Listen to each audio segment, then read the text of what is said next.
é a grande missão do serviço social. Muito bem. Não sei se respondi ou respondeu, não. Professora, respondeu, claro que sim.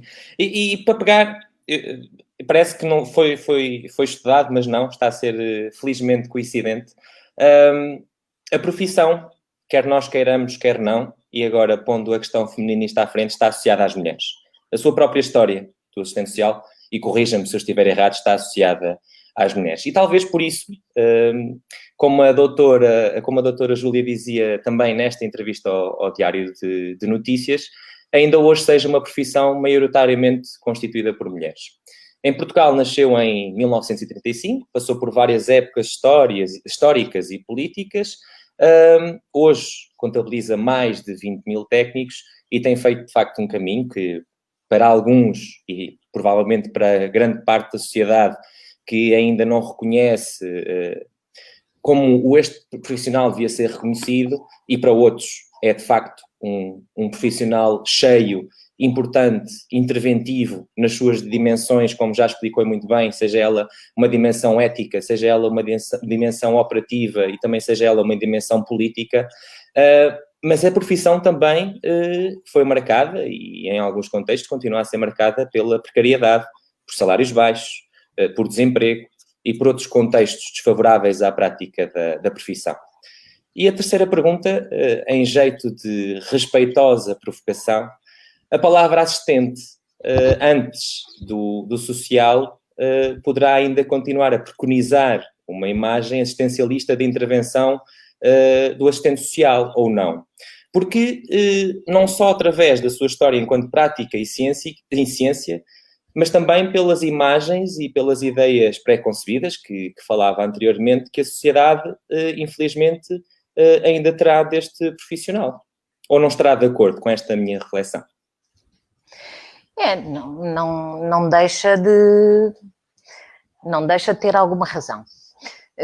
Mas eu entendo a provocação também, porque eu já sentiu?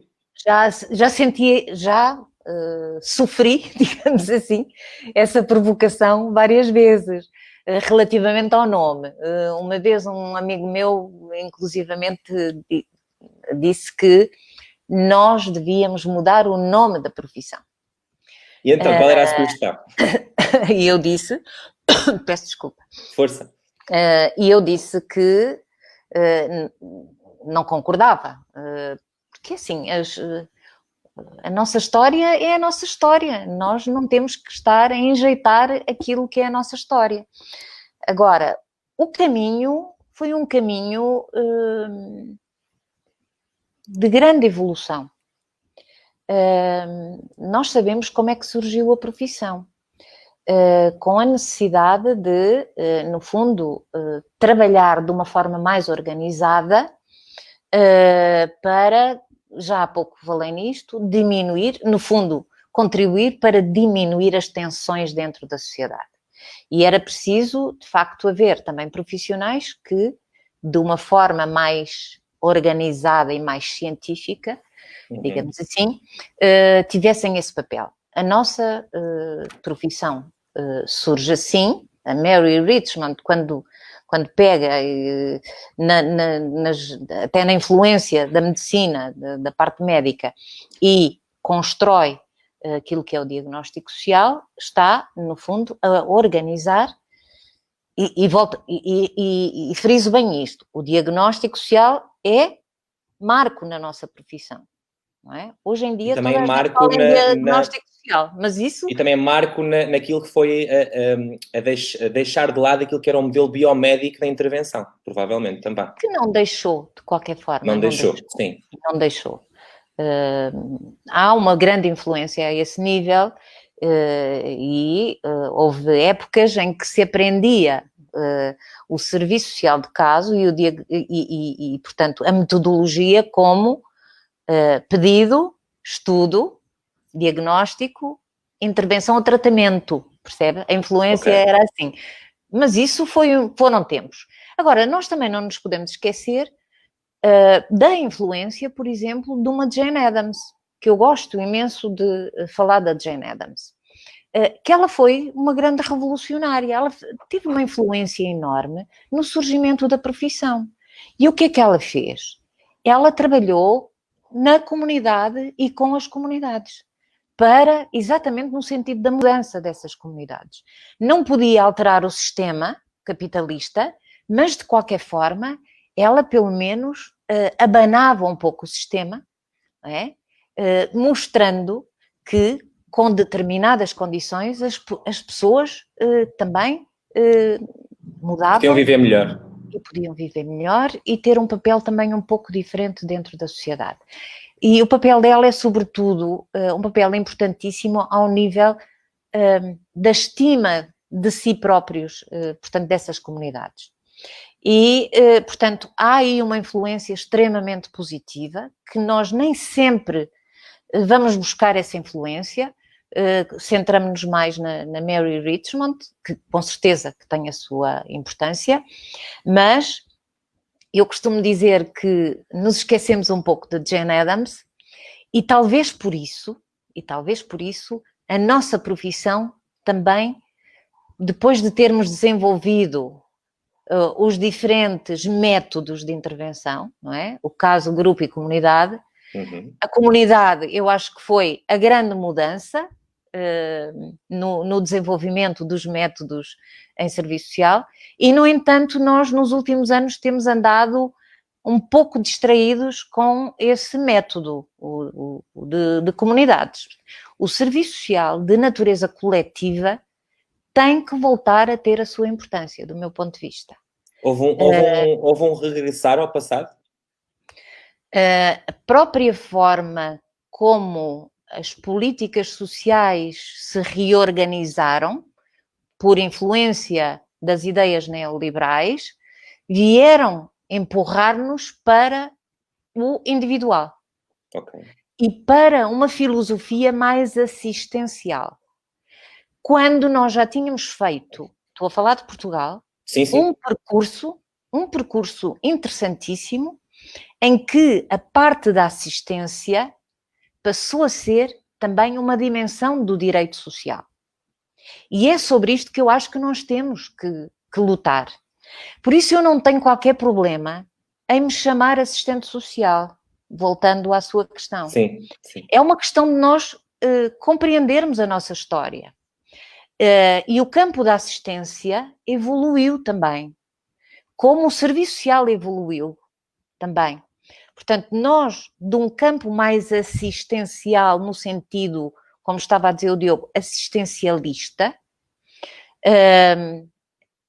nós mudamos, evoluímos para um campo em que a assistência passou a ser um campo de direito social, uma vertente do direito social. Depois, lamentavelmente, eu diria que isso representa, em termos de profissão, assistentes sociais que me estejam a ouvir sabem de que é que eu estou a falar, representa aquilo que, aqui em Portugal, sob a influência da América Latina, nós conhecemos como a reconceptualização do serviço social, que foi um movimento de mudança, de perspectiva emancipatória, muito influenciado por Paulo Freire. Ora bem, o que acontece é que, como eu dizia no início, no final dos anos 90, foi muito marcante a influência neoliberal e aquilo que se traduziu em termos de políticas, e sobretudo de políticas sociais. E, portanto, os assistentes sociais foram muito chamados, não para trabalhar em contexto comunitário, mas sim em contexto mais individual, com o atendimento individual, sobretudo o rendimento social de inserção, o atendimento ao nível da carência, e, lamentavelmente, aí perdeu-se um pouco até daquilo que é a filosofia interessantíssima e importantíssima do atendimento e acompanhamento social, que são extremamente importantes e que requerem até perícia técnica para ser feito como deve ser, mas puseram-nos no atendimento individual feito de uma forma extremamente burocrática e muito quase que impessoal. Felizmente, muitos dos colegas resistiram e continuam a, portanto, exercer essa parte da nossa profissão, do atendimento e acompanhamento social, segundo as regras deontológicas, éticas, segundo, no fundo, seguindo os princípios dos direitos sociais, dos direitos humanos. Mas não deixa de haver uma parte que não se apercebeu de que nos estavam a acantonar nessa vertente burocrática. E alguns de nós, lamentavelmente, não perceberam que estavam a ser acantonados numa forma de trabalho que não nos interessa, porque ela não respeita os direitos da pessoa.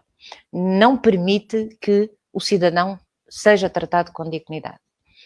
E, portanto, continuando com a assistência, eu não tenho qualquer problema em ser chamada de assistente social, eu quero é que aquilo que está ligado à função da assistência, que curiosamente mudou na nossa lei de bases, por exemplo, o campo da assistência depois passou a ser chamado de ação social, que na lei anterior era um sistema dentro da segurança social e, curiosamente, para separar muito bem as águas, depois passou a ser um subsistema, tornando a parte da ação social a vertente um pouco, lamentavelmente, assistencialista, um pouco mais virada para o apoio de emergência, o apoio pontual, enfim. Mas essa mudança vem da mudança das comunidades e da própria sociedade ou das políticas inerentes à evolução da sociedade portuguesa? Político. Isso vem da orientação política, não tínhamos dúvidas, não é? E depende depois de nós como é que conseguimos sobreviver no meio disso. Eu costumo dizer que nós podem nos dar orientações, mas depende muito de nós como organizamos o trabalho. E há aspectos ao nível da organização do trabalho que dependem de nós. Portanto, nós temos autonomia para o poder desenvolver de outra forma. Portanto, não me venham dizer que é a organização que exige isto, não posso fazer de outra forma. Não, nós temos que ter capacidade para fazer da forma correta. E a forma correta é a forma que garante os direitos do cidadão. Portanto, Diogo, Batalha, é assim, o ser assistente social não significa ser assistencialista. E, portanto, eu também espero que isto seja claro para toda a gente. Eu conheço muitos assistentes sociais e sei que isto é claro para eles, não é? Portanto, eu quero é que todo o corpo profissional comungue disto, que não tenha problemas em se chamar assistente social, é o nome da nossa profissão. Por favor, não digam que a sua profissão é técnico superior de serviço social, porque isso não é profissão. É uma categoria. Isso é até desmerecer a nossa profissão. Agora, não nos esqueçamos também de uma coisa. A sociedade identifica-nos muito bem como assistentes sociais. Sem dúvida. Lamentavelmente, esse também é um problema. É que hoje em dia também há várias outras profissões ou atividades profissionais que estão no mesmo campo do assistente social e é identificado pela sociedade, pelas populações, como assistente social. Pelos jornalistas, não é? E isso não significa necessariamente que seja o assistente social. Mas é aquela função, percebe? Seja Sim. bem ou mal exercida, é aquela função de apoio, de atendimento à pessoa numa situação de necessidade, que pode não ser carência, pode ser necessidade de outro tipo, e, portanto, identificam aquela função com o assistente social. Até os jornalistas cometem esse erro, não é? E, na verdade, muitas vezes não é assistente social. Eu não estou a querer com isto dizer que muitas vezes nos identificam por via de situações pouco nobres, situações negativas. Não estou a dizer que nós sejamos uma profissão que, portanto, que não comete erros. Não, em todas as profissões há quem cometa erros.